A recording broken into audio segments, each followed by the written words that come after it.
How is scientific knowledge constructed? There are many different sorts of answers to this question, but one of the prerequisites to undertaking successful scientific research is keeping a notebook. Most scientific notebooks have some sort of discernible order to them, recording the preparation and outcomes of experiments, perhaps jotting down interpretive and theoretical ideas. Davy's are different. Many of them contain, in addition to experimental descriptions, drafts of poems, philosophical speculations, and drawings that occasionally have no relevance to the text, sometimes on the same opening. Furthermore, he will start a notebook at one end and at some point begin it again from the other. Here he had more in common with the notebook habits of poets such as Shelley, rather than with his fellow chemists. One effect of Davy's approach is that many of his notebooks convey an immediacy to his experiences which can be lacking from more conventional note-keeping practices. For example, after inhaling 7 quarts, nearly 8 litres of nitrous oxide, the 20-year-old Davy wrote in his notebook in August 1799, in 1-inch high letters, Davy and Newton, showing an unconscious indication of his vaunting ambition to do for chemistry what Isaac Newton had done for natural philosophy a century before. The notebooks that have survived can be dated specific periods of his life. The earliest ones we have were started at the age of 16 and cover the period when he lived in Penzance and his time working for Thomas Beddoes at the Medical Pneumatic Institution in Bristol between 1798 and 1801. There are a few notebooks relating to his time at the Royal Institution, since he recorded many of the experiments he carried out here in the official Folio Laboratory Notebook. These included the isolation of potassium in 1807.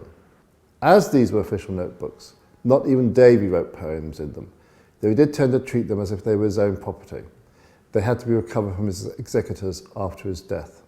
Then there are the notebooks he kept during his European travels, particularly 1813 to 15, and during the last few years of his life before his death in Geneva in 1829. Most of the notebooks that have survived from Davy's time at the Royal Institution record his extended geological and mineral collecting expeditions throughout Britain and Ireland, undertaken each summer between 1804 and 1806.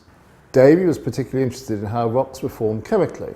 This led him to take a particular interest in the hexagonal basalt columns on the north coast of County Antrim, including Giant's Causeway, which he recorded extensively in his notebook with large numbers of drawings. The structure of the columns suggested that they were caused by molten rock rapidly cooling. The obvious source for the necessary heat were volcanoes, and for the remainder of his career, Davy devoted enormous efforts to their understanding. This involved visiting major volcanic sites in Europe, including Vesuvius twice, and in 1814 the Canigou in southeast France, about which he also wrote a poem. Despite a large amount of work recorded in his notebooks, Davy only published one paper on the subject, and that was right at the end of his life. Sometimes, despite huge effort, the contents of notebooks do not contain enough information to be turned into publications. In the summer of 1805, Davy crossed from Norfolk, Ireland to the north of England to visit the poet William Wordsworth. There he met, for the first time, Walter Scott, and at some point these 3 men climbed Helvellyn, the 3rd highest mountain in England. Of this climb, Scott retained fond memories. Wordsworth commented that he was proud to stand on Helvellyn with 2 such men as Davy and Scott, while Davy recorded in his notebook that the summit was made of greywacke, failing to mention the presence of Scott or Wordsworth on the mountain. Understanding these notebooks, and those of other scientific figures, tells us much about the actual hard practice of constructing scientific knowledge. The scientific paper or book usually seeks to make an argument about the natural world, and does not usually reflect the processes by which that knowledge was constructed. In Davy's case, these notebooks provide that insight, but because of his individualistic, not to say idiosyncratic, note-keeping practices, also provides us with valuable insights into how he combined what might be viewed today as well as separate practices.